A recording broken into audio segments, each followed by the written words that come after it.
Hello everyone, welcome to my YouTube channel. आज की इस वीडियो में हम पढ़ने वाले हैं समास। ठीक है ना। तो देखिएगा, समास का मतलब हिंदी में क्या होता है। वैसे अगर बात करती हूँ तो यहाँ पर जो समास है ये दो शब्दों से मिलकर के बना होता है। कितने शब्दों से मिलकर बना हुआ है समास? दो शब्दों से मिलकर के बना होता है। अब देखिएगा, जो समास है, ठीक है ना, समास का शाब्दिक अर्थ आपसे पूछेगा तो समास का जो शाब्दिक अर्थ होता है वो क्या होता है? संक्षेप, संक्षेपीकरण या संक्षिप्तीकरण। तो संक्षिप्तीकरण या संक्षेप या संक्षेपीकरण, ये क्या होता है? समास का शाब्दिक अर्थ होता है। ठीक है। अब देखिए, दो पदों या शब्दों के मेल को, दो पदों या शब्दों के मेल को हम क्या कहते हैं? समास कहते हैं। समास एक अर्थपूर्ण शब्द है। कैसा है ये? अर्थपूर्ण, ठीक है, मीनिंगफुल शब्द है। अब यहाँ पर नेक्स्ट हम बात करते हैं समास विग्रह की। किसकी बात करते हैं? समास विग्रह। अब समास विग्रह करने से पहले एक चीज़ बता दूं कि जो समास होता है इसमें मुख्यतः दो पद होते हैं। इसका जो पहला पद होता है उसको हम क्या कहते हैं? उसको कहते हैं पूर्व पद, है ना। और दूसरे पद को हम क्या कहते हैं? उत्तर पद कहते हैं। ठीक। तो इन दोनों पदों के मेल से बने, ठीक है, इन दोनों पदों के मेल से बने नए पद को समस्त पद या सामसिक पद कहते हैं। जैसे यहाँ पर मैं एक एग्जाम्पल देना चाहूँगी, गंगा जल। ठीक है, ये क्या लिखा हुआ है? गंगा जल। तो गंगा यहाँ पर क्या होगा? पहला पद होगा, पूर्व पद होगा। जल यहाँ पर क्या होगा? उत्तर पद होगा। क्या होगा? उत्तर पद यहाँ पर होगा। यहाँ पर ये चीज़ क्लियर हुई। अब हम यहाँ पर बात कर लेते हैं। तो ये तो हो गया सामसिक पद या समस्त पद की हमने बात करी थी आपको एग्जाम्पल के थ्रू। समास विग्रह, विग्रह मतलब होता है तोड़ना। ठीक है, विग्रह मतलब क्या होता है? तोड़ना। तो सामसिक पद को तोड़ना ही हम क्या कहते हैं? उसे समास विग्रह कहते हैं। जैसे नील गगन, नीला है जो गगन, आपने इसको तोड़ा तो तोड़ कर, जैसे कि रसोई घर, रसोई के लिए घर, तो रसोई घर एक सामसिक पद है। जब हम इसको रसोई के लिए घर करेंगे यानी कि समास विग्रह कर रहे हैं, हम उस सामसिक पद को क्या कर रहे हैं? तोड़ रहे हैं। एक तरीके से आप ये बोल सकते हैं कि जो सामसिक पद होता है, क्या होता है? जो सामासिक पद होता है या समस्त पद होता है, दो शब्दों को एक साथ जोड़कर अर्थपूर्ण शब्द को हम क्या बोलते हैं? समस्त पद कहते हैं। और सामसिक पद, समास विग्रह, समासिक पद को तोड़ना समास विग्रह कहलाता। पूर्व पद समासिक शब्द का पहला पद होता है, उत्तर पद समासिक शब्द के बाद का पद, जो अभी आपको थोड़ी देर पहले बताया था। ठीक है ना। इस तरीके से आप लोगों ने ध्यान रखना है। तो जैसे कि यहाँ पर भी लिखा है, दो शब्दों के विग्रह को समास विग्रह कहते हैं। आगे विच्छेद, संधि के लिए प्रयोग होता है विग्रह समास के लिए। समास के दो पद होते हैं, पूर्व पद और उत्तर पद। ये आपको सारी चीज़ें बता दी हैं, इनका अपने ध्यान रखना है। अब यहाँ पर हम बात करते हैं समास के भेद की। तो देखिएगा, जो समास के भेद होते हैं, ठीक है ना, वैसे आपने पढ़ा होगा कि जो समास होते हैं, समास की प्रधानता के, अगर आप प्रधानता के आधार पर देखेंगे, वैसे पूछेगा कि समास के कितने भेद हैं, ऑप्शन में 6 भेद मिलेंगे, आपने टिक कर देना है, आपने टिक कर देना है। लेकिन अगर आपसे बाई चांस कभी पूछ ले कि प्रधानता के आधार पर, है ना, तो प्रधानता के आधार पर इनके 4 भेद हैं। प्रधानता के आधार पर बता रही हूँ मैं, प्रधानता के आधार पर इनके 4 प्रकार या 4 भेद है। जैसे कि ए, टी, डी, बी।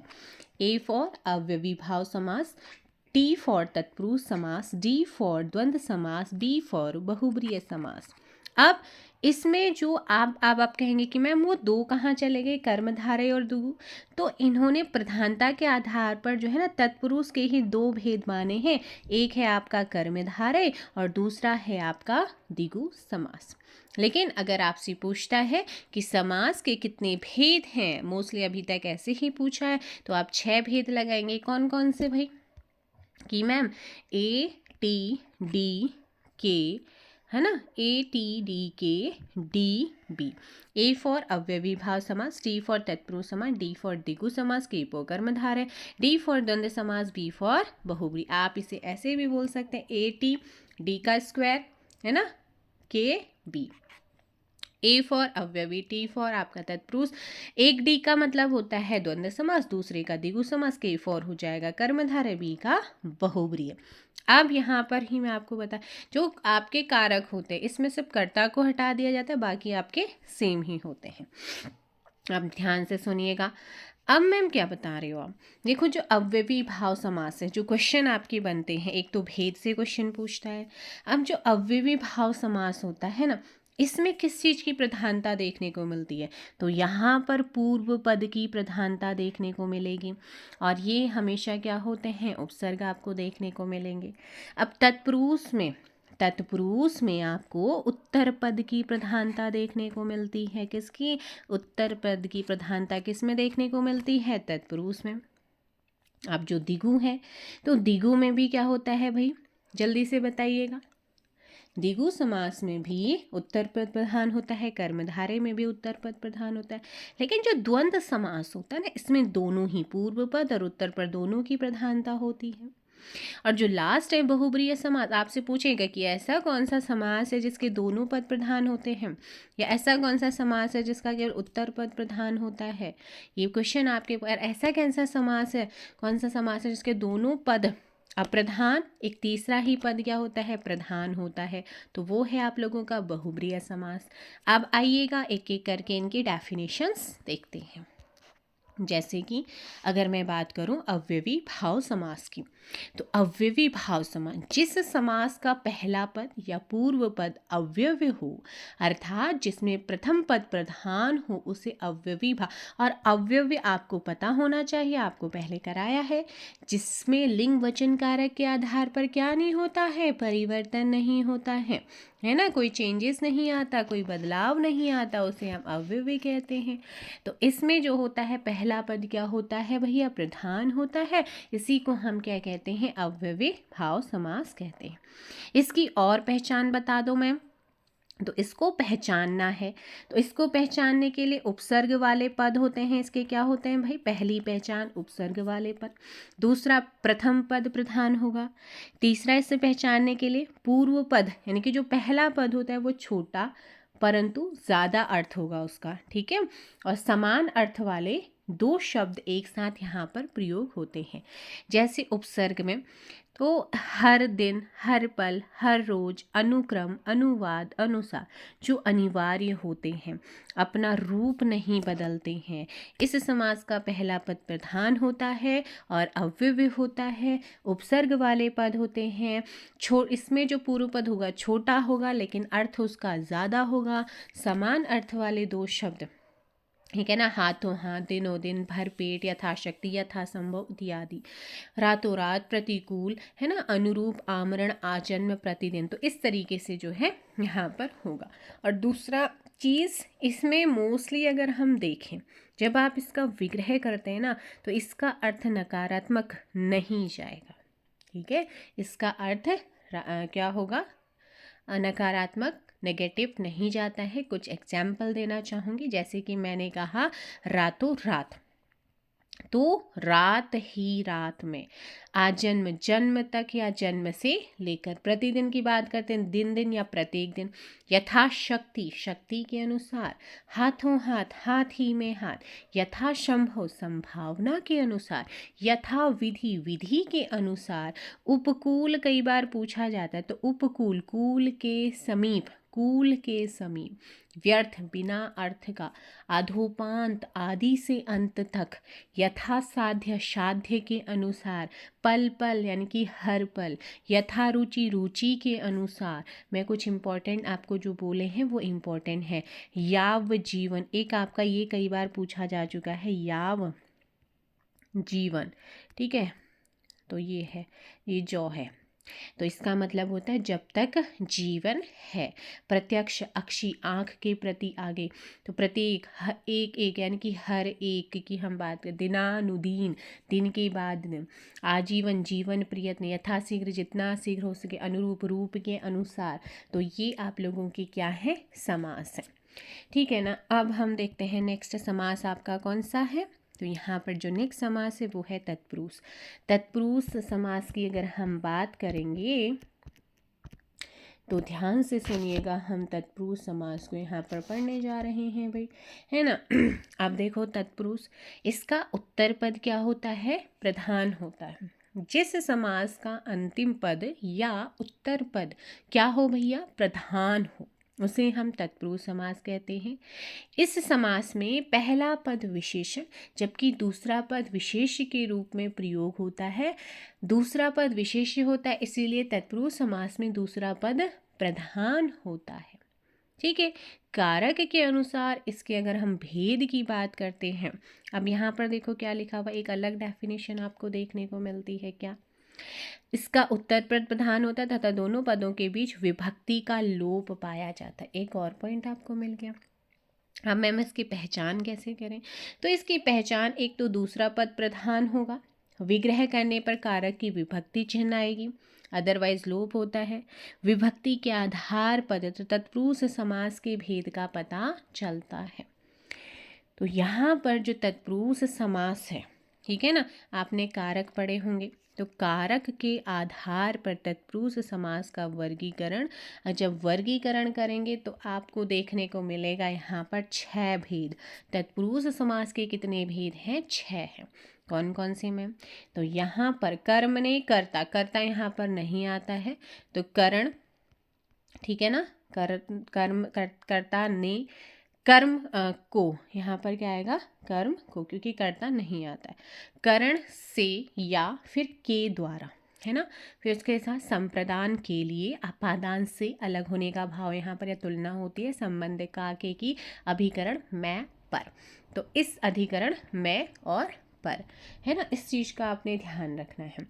जैसे कि अब फर्स्ट आप लोगों के सामने है कर्म तत्पुरुष समास को विभक्ति। तो कर्म की क्या है, कर्ता ने कर्म को, जेब कतरा, जेब को कतरने वाला, पॉकेट मार, पॉकेट को मारने वाला, गृहगत, घर को आने वाला। तो यहाँ पर आपको क्या हो रही है, जब आप इसको तोड़ेंगे, समास विग्रह करेंगे, तो यहाँ पर को आपको मिलेगा, यानी कि वो कर्म तत्पुरुष समास का उदाहरण है। अब यहाँ पर तो ये कुछ एग्जाम्पल हैं, आप इनको यहाँ पर देख सकते हैं। करण, करण तत्पुरुष समास से या फिर के द्वारा की विभक्ति निकल, जैसे पीड़ाग्रस्त, पीड़ा से ग्रस्त, रस भरी, रस से भरी, तुलसीकृत, तुलसी के द्वारा लिखा हुआ, है ना। तो यहाँ पर आपका ज्वरग्रस्त, बुखार से पीड़ित। तो यहाँ पर जो करण से या के द्वारा है, तो ये आप लोगों को क्या कर रहा है, जैसे कि करण में आता है ना से और के, अब मैम अपादान में भी से आता है, तो वहाँ पर अलगाव होता है, अलग होती हैं, लेकिन यहाँ पर वो उससे जुड़ी हुई हैं चीज़ें, जैसे कि ज्वर से ग्रस्त, वो जर से ग्रसित है, यानी कि जुड़ा हुआ है बुखार से, है ना। तो इस तरीके से भूख से मरी, तो ये हो जाएगा। अब देखिएगा यहाँ पर ये कुछ एग्जाम्पल हैं, आप इन्हें देख लीजिए। संप्रदान की जो विभक्ति होती है वो के लिए, है ना, के लिए होती है। दान देने पर सभी विभक्ति इसमें आती हैं तथा सभी जगह इसी में आती हैं। देश के लिए भक्ति, गुरु भक्ति, गुरु के लिए भक्ति, पितृभक्ति, मतलब जितनी भी भक्तियाँ होंगी वो सब इसी में ही आती हैं। किसमें, आपका संप्रदान। अगला यहाँ पर है अपादान तत्पुरुष समास, तो से अलग होने के, जैसे एक एग्जाम्पल देती हूँ, अच्छा से समझ में आएगा। मैंने कहा आँख से आंसू निकला, अब वो आँख से निकला तो अलग हो गया ना, आँख में तो वापस नहीं जा रहा है। अब बरसात हुई, आसमान से बारिश हुई, अब वो बारिश वापस तो नहीं जा रही ना, तो अलग हो रहा है। जैसे पेड़ से पत्ता गिरा, तो पत्ता पेड़ से अलग हो रहा है। अलगाव जहाँ पर हो, अलग हो रही हैं चीज़ें, वहाँ पर आपका अपादान कारक हो, अपादान तत्पुरुष होता है। संबंध तत्पुरुष, तो संबंध में आपका संबंध बताया, जैसे का के की, यह आता है जैसे देव पूजा, देव की पूजा, मूर्ति पूजा, मूर्ति की पूजा, है ना। लोकतंत्र, लोगों का शासन। इस तरीके से ये आप लोग एग्जाम्पल यहाँ पर देख सकते हैं। अधिकरण तत्पुरुष समास में मैं और पर, जैसे कार्यकुशलता में कार्य में कुशलता, जलमग्न जल में मगन, सिर दर्द सिर में दर्द, रणवीर रण में वीर। अब यहाँ पर ईश्वर भक्ति, अब मैंने कहा था कि भक्ति भक्ति आती है ना ऊपर वाले में कि मैम भक्ति तो नहीं चाहिए, लेकिन ये अपवाद है। ईश्वर में भक्ति होना, तो मैं आ रहा है ना, तो इस तरीके से। अब होता है अ वेरी इंपॉर्टेंट, एक होता है न्यो तत्पुरुष समास। तो इस समास की अगर बात करते हैं, ठीक है ना, इस समास की अगर बात करते हैं, यह तत्पुरुष समास के अंदर ही आता है। दूसरा पद इसमें प्रधान होता है, लेकिन ये जो न्यो तत्पुरुष है ये नकारात्मकता को दिखाता है, निषेधात्मक होता है, नकारात्मक होता है। इसका प्रथम या पूर्व पद क्या होता है, नकारात्मक होता है, यानी कि इसका भी दूसरा पद ही क्या होता है, प्रथम। जैसे अन, ना रिप्रेजेंटेड नेगेटिव सेंस में ये नकारात्मकता को दिखाते, जैसे कि लायक नालायक, हाजिर गैर हाजिर, संतुष्ट असंतुष्ट, धर्म अधर्म। तो समास का शाब्दिक अर्थ आप लोगों को पता चल गया है। अब हम देखते हैं यहाँ पर किसको भाई, द्विगु समास को। तो मैंने बोला था जो द्विगु समास होता है, द्विगु समास का पूर्व पद संख्यावाचक होगा। इसमें समूह और समाहार का बोध होता है। इसमें क्या होता है, समूह और समाहार का बोध। जैसे इसका उत्तर पद प्रधान होता है, संख्यावाचक होता है सॉरी, इसका पूर्व उत्तर पद प्रधान होगा लेकिन संख्यावाचक होगा पहला पद।